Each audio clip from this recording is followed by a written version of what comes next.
En novembre dernier, un bijoutier de la ville avait abattu un jeune homme qui tentait de le braquer.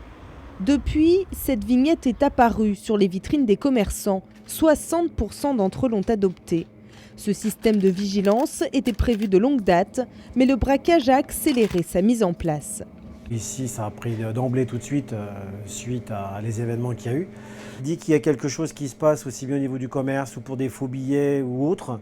Nous informons donc la gendarmerie et après la gendarmerie diffuse dans le rayon du commerce concerné donc des SMS sur nos portables pour donc nous prévenir qu'il y a quelque chose qui se trame dans le coin. Installée tout près de la bijouterie, cette maison de la presse a dû faire face à 6 cambriolages et 2 braquages en 15 ans. Sa gérante s'intéresse donc à la sécurité, mais elle n'en fait pas une priorité à la veille des municipales. C'est un thème de la campagne, bien sûr, parce qu'il va y avoir, chaque liste propose l'installation de caméras de vidéosurveillance, puis je pense que c'est très très bien d'ailleurs, hein, dans les lieux un petit peu critiques de Cézanne, mais ce n'est pas le thème principal, non, il y a bien d'autres choses plus importantes.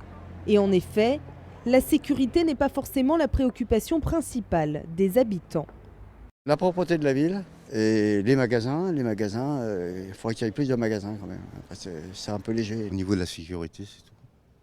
C'est le seul thème qui vous intéresse pour choisir votre futur maire? Bah oui. Des médecins, les médecins ils sont à l'autre bout de la ville, alors que dans le centre-ville, celui qui n'a pas de voiture, il est un peu embêté pour aller autrement. On avait l'hôpital, elle est fermé, il n'y a plus que les urgences. En 2008, le maire de la ville, qui est à la tête de Cézanne depuis 36 ans, était seul à se présenter. Il y a cette fois une autre liste face à lui.